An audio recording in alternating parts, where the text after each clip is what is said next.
students, we were talking about the refinement process, and we have seen that after analyzing the data and calculating the ROI, which is the return on investment, now a firm has actually reached the refinement process where it would decide what kind of modification or changes in the digital marketing strategies are called for.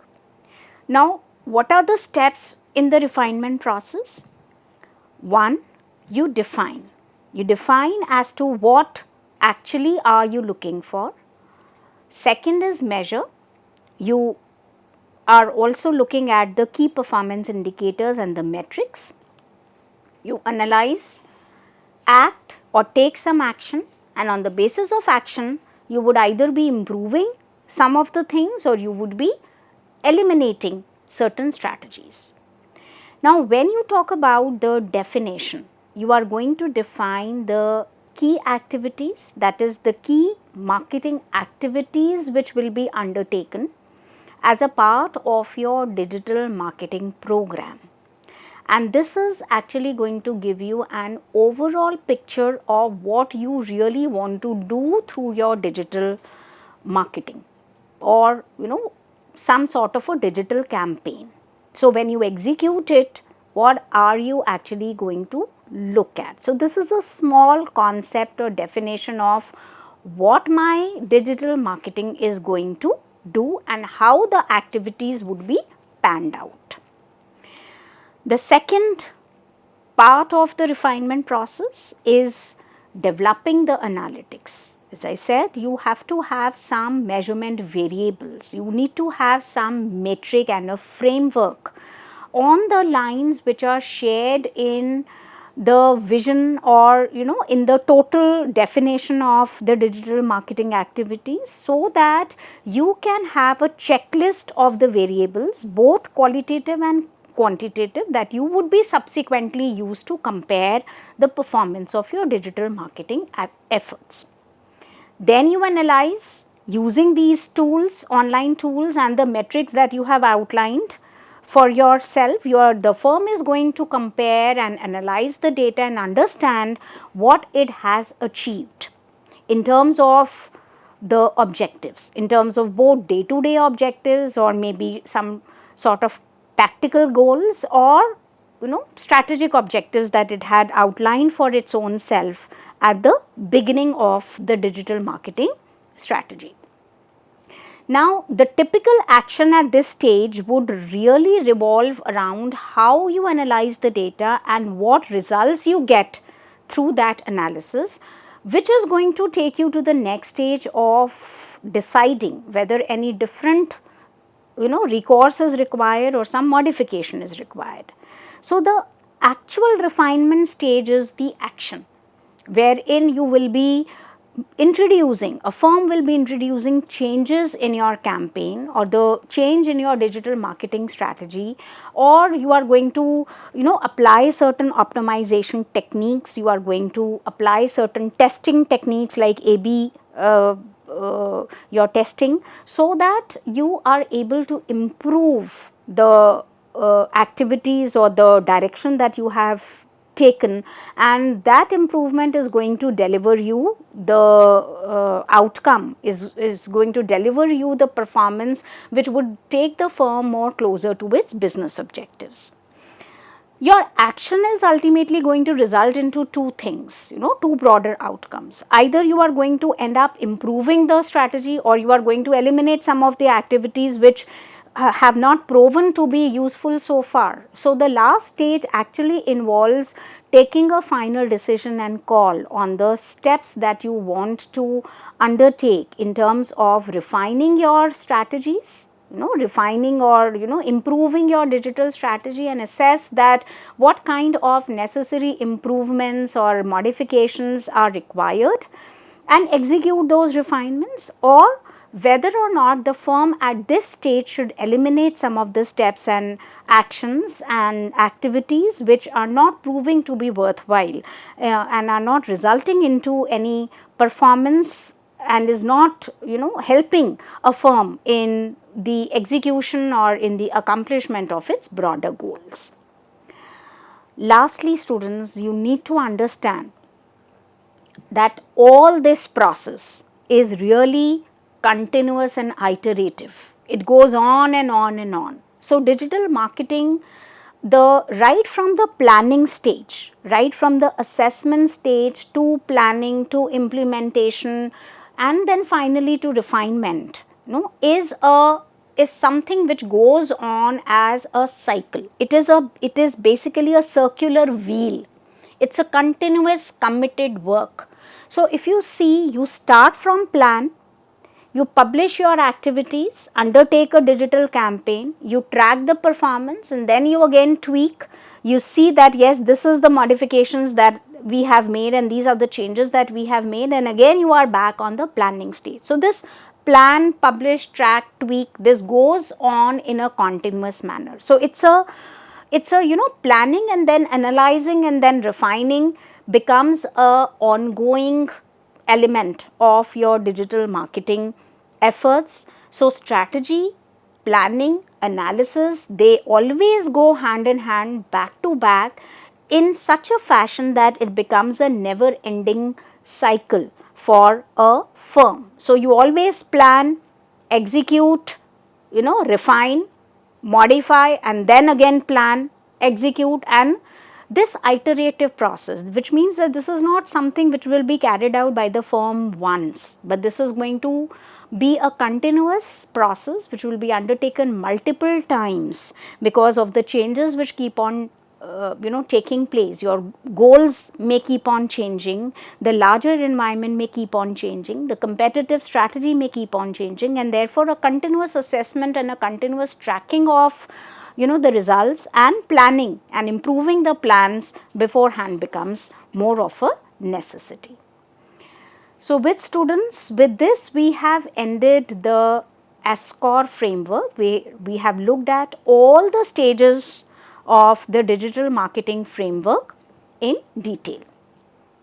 Now I am opening the session to the discussion of each of the digital marketing tools which the firm make use of. So when we are talking about digital marketing, we are actually talking about the digital marketing tools, right? What can you actually do when you talk about, what kind of activities are involved when you talk about digital marketing? So the first that I am taking up is content marketing.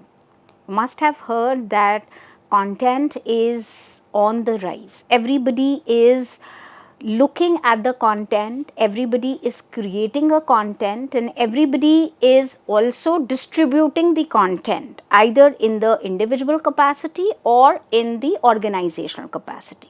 So in a digital landscape, we are living in a time where the content seems to be present everywhere. What has resulted into this popularity of content marketing? Especially content as a pivotal part of my digital marketing in recent years. What can be the prominent reasons which come to our mind? One, we find that because businesses have now become more technologically advanced, businesses now have a capability of doing all this. Now because they have understood that they can, and therefore they have ventured in the domain of digital marketing, leveraging the advantages of what content can do for a digital firm. There have been no barriers. Like we know that in the normal business functioning also, we do not have any entry or exit barriers. Similarly, there are no barriers for a business to enter in the digital marketing domain. A brand can enter with the content and can actually distribute and publish its content very easily. So because of the no barrier thing that we have, it has become all the more easy for the businesses to do, after realizing that they can, to enter the digital marketing domain, especially in the form of content marketing.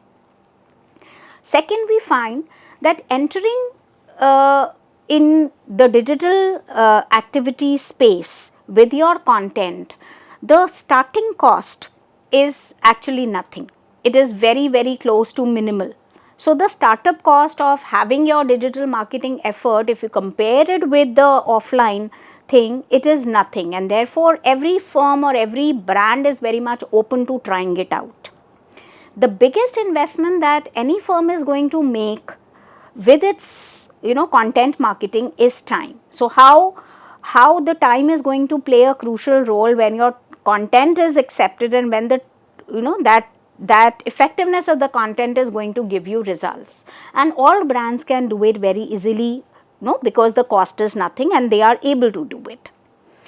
Let us then understand when content is the hallmark, when the content is the focus of my content marketing strategy, what actually I mean by content and what I mean by content marketing. So, if we look at the definition provided by the Content Marketing Institute, CMI, we see that it is basically defined as the process which a business firm use for creating and distributing the content which has to be relevant, which has to be valuable. So, the process of creating and distributing relevant and valuable content to acquire or attract and engage an audience with the objective of driving profitable customer action.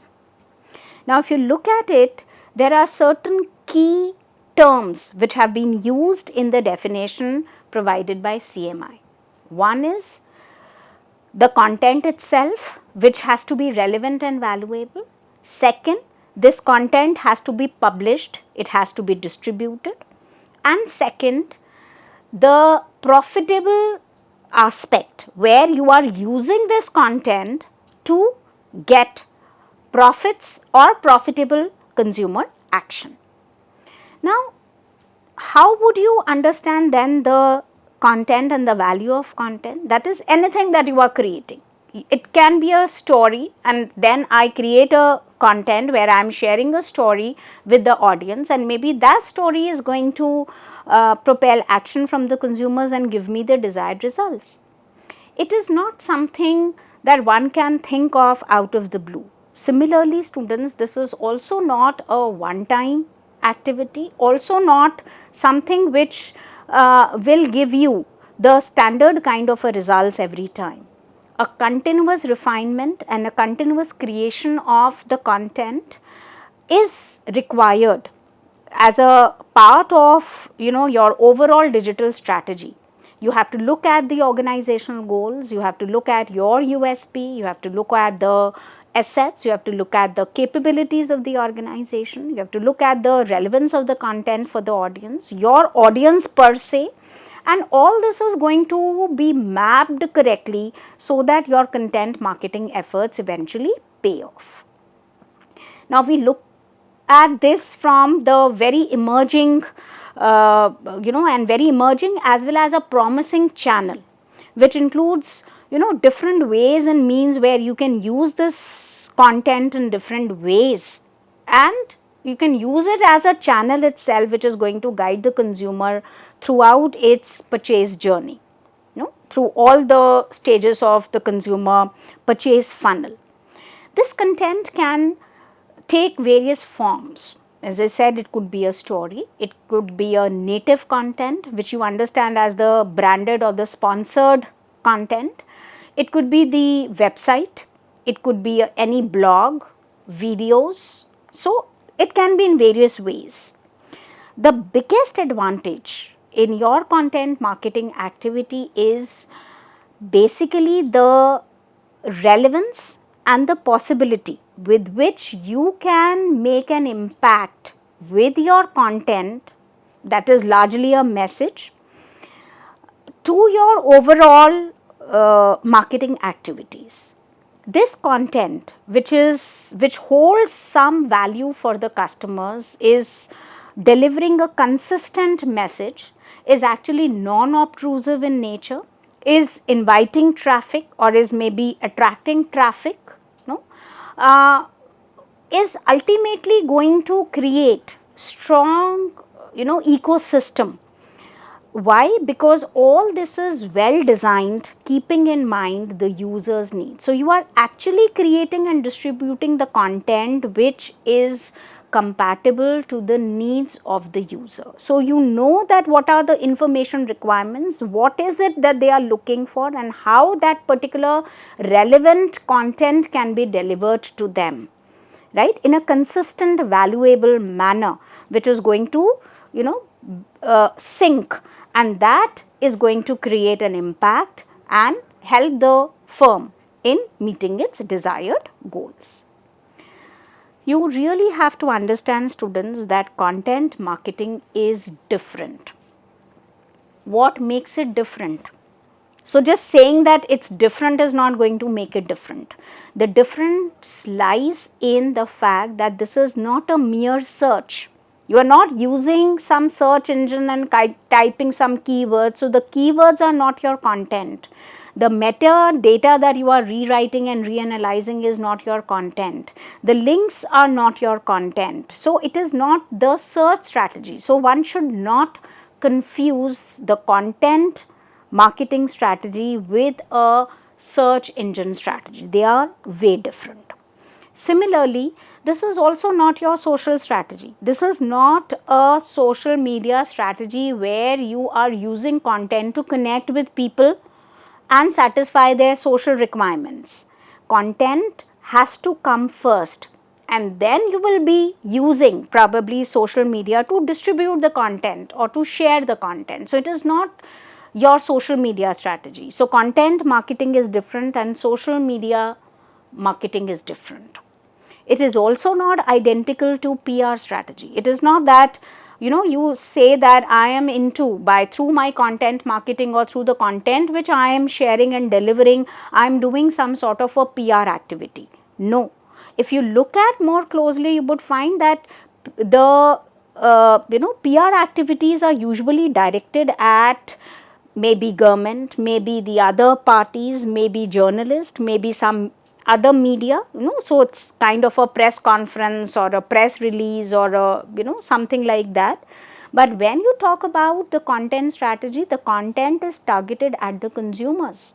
It is not targeted at anybody else. So the role of the content marketing is very different from the role of a PR agent, and therefore the strategy that you would be using for your content marketing would also not be similar to the strategy that you would be using for your PR activities. Now, when we talk about our content marketing plan, it is again a complete process. A digital firm cannot just get up and create some random content and post it and then expect that particular content to work for it. But this requires a strategic planning, and therefore we say that even the content marketing has to be strategized. It has to have a plan and strategy in place so that it is going to work. It is not only a plan which is going to work for the organization only per se, but this is also a kind of a strategy if you are using content marketing to compete with the competitors, and is going to be used as a strategy to deal with the competition in future. What are the stages? Again, because it's a process, it will have some step by step activities that will be performed. So, the first is you identify the goals. So, goal setting becomes the stage. The second is you define your audience. Not only define your audience, but also see for what kind of audience the firm has to create content. The third stage is ideation. You have some ideas, and then you need to plan your content around that idea. It could be a new idea, it could be something that you were thinking of for quite some time and now you want to give it a practical shape. So, this is ideation, getting the ideas, working on the ideas. The fourth is you create the idea into a plan, into a script. You have to develop the idea. So, idea in your mind is not going to work. The idea has to be written on a paper. so that it can be executed. So the creation is all about working on that idea and giving it a concrete shape. Now, once the idea is there in the form of a plan or a script or a concept or a content, so you have created a content, now you have to, in the next stage, which is the 5th stage of the content marketing plan, distribute the content. So here the content would be distributed. Now, distribution would be done through various channels, right? It can be a mix of digital channels, it can be a mix of mediums, right? So it would be distributed through some owned media, through some viral methods. It can be some paid content that you would be distributing. You would be making use of different channels in order to share that idea with the audience. Then is the amplification. How to take that idea forward and make it big. So you have distributed it, you have published the content. How would you ensure that people are actually looking at the idea, people are reading about the idea, people are getting connected with that idea, people are also interested in that idea, they are sharing it further, they are liking it, they are commenting. So the idea has to, that particular content has to be made popular. You have to amplify its presence in the platform where you have published it. Then is the evaluation. So as we have just seen in the today's session, you start with the goal setting, planning, analyzing, but this is a continuous process. So the content is there, the content has been published, the content has been made popular and has been subsequently amplified. Now you have to go for an evaluation, tracking the performance, reviewing the extent to which it is working, or are there any modifications which are required in your content, are there any changes that you need to make to your content to make it more popular and make it work in sync with the outcomes that you want from your content marketing efforts. And finally, again, as I said, either you are going to improve your content or you are going to eliminate some of the parts from your content to make it more effective. Now, students, in the subsequent sessions, we would learn more about each of these stages. How a digital firm sets the objectives for its content marketing. What can be the possible objectives? Can we segregate the objectives into primary goals and the secondary goals? Are there any brand related objectives that one can have? Are there any conversion related objectives? Are there any objectives which just want you to be more aware of that particular brand, and therefore you are creating a content because this is a new product, this is a new service, and therefore the goals they are just limited in terms of creating a presence and awareness about the brand or the firm in the market space. We would also look at the audience and the audience mapping. Some of this we have covered in the preceding session, which talked about the user persona, the buyer persona, identifying what kind of digital audience I am working at. I also need to understand their desires, their pain points, their expectations, and therefore I have to create the content accordingly.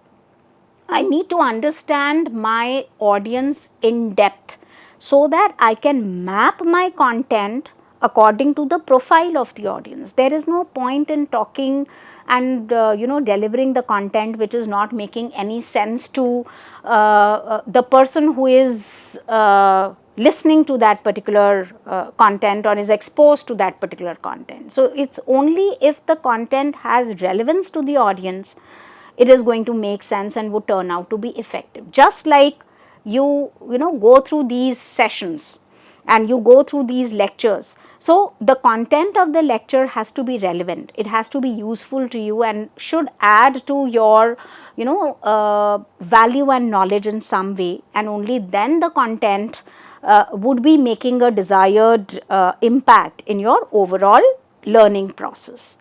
We will look at each of these stages, some of which we have captured through various SCOR stages of the digital marketing framework, but we will revisit all these stages in the context of specifically the content marketing and understand how the content marketing is now recently being used and popularly being used by the digital firms in a big way to achieve their larger or broader marketing goals.